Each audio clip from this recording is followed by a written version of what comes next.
By Andy Euler, February 25, 2019, 5:38 p.m. Embed code less than iframe src equals https://www.marketplace.org/2019/02/25/world/business-texas-mexico-border-life-pop-out frame border width equals 100% height equals 240px greater than less than iframe greater than. It's hard to know exactly how many people live in Mexico and work in the U.S.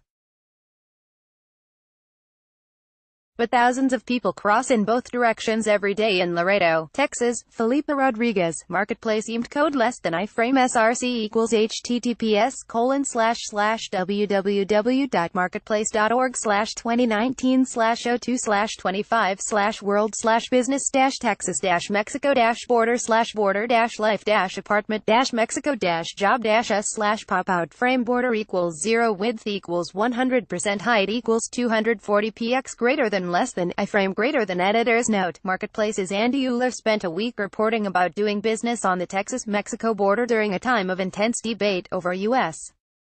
immigration policy and a push by President Donald Trump to build a border wall. Below is the sixth entry from his reporter's notebook. You can read the other entries here. Laredo, TX. Fernando Alonso is finishing up his shift at El Mizon, a Mexican restaurant in downtown Laredo, Texas. The 22-year-old waiter is feeling pretty good about his haul of tips on this recent weekday. He'll clean up his section, hop in his car, and make the half-hour trip home to Nuevo Laredo, Mexico. The thing is, Alonso is a U.S. citizen, born and raised in Laredo. He chooses to live across the border. Rent is cheap, he said. The average price for a two-bedroom in Nuevo Laredo is about $275 per month. A similar apartment in Laredo goes for at least 3 times as much. Alonso's wife and young daughter are Mexican citizens and he's working on their U.S. citizenship papers. He says in the meantime he's saving $100 a week to buy a house. We can do that because life is cheaper over there, he said. When Alonso does buy a house, it'll be on the U.S. side. He wants his kids to go to school in Texas and says it's safer than the Mexican side. Dining chairs are stacked atop tables after closing time at El Mizon de San Agustin restaurant in Laredo, Texas on January 29, 2019. Felipe Rodriguez, Marketplace for border residents, no sense of a national emergency. This is a time of great national debate over immigration and the best way to protect the Mexico-U.S. border. To hear President Trump tell it, the border is something of a hellscape, overrun with criminals, gang members, and drugs pouring into the U.S. The debate over the building of a wall to divide the U.S. and Mexico led to a partial shutdown of the U.S. government, causing significant economic pain. These days, the U.S. is in a state of national emergency over the border. But all of this paints a picture many border residents don't recognize.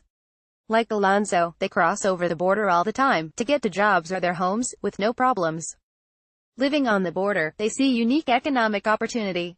Monaco. Another Laredo waiter, Monico, we're not using his last name because he's worried about his legal status, is a Mexican citizen with U.S. permanent residency. He maintains apartments on both sides of the border.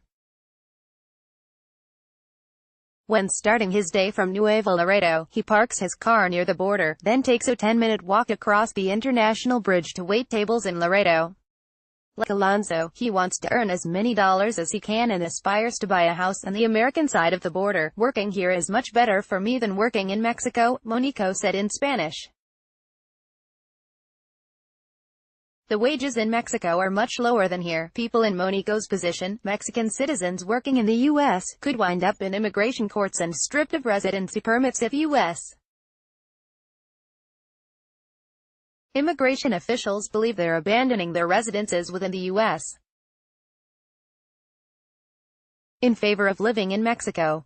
Blurry work-life borders. It's hard to know exactly how many people live in Mexico and work in the U.S. But Federico Scheffler, director of the Texas Center for Border Economic and Enterprise Development at Texas A. Scheffler himself drives back home to Mexico every night after work. He said this type of cross-border existence was common in border towns, from Tijuana to Matamoros. Federico Scheffler studies cross-border commerce at Texas A.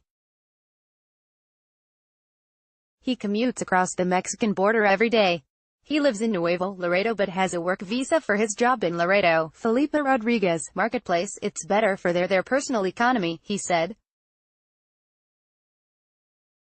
They earn dollars and they spend pesos. The free flow of people and commerce across the border is something that Laredo Mayor Pete Sines is keen to protect. He's opposed to President Trump's wall, partly because it would hurt business. Our local economy is 40 to 50% based on commerce, on people coming into the U.S. and shopping at our stores, said Sines.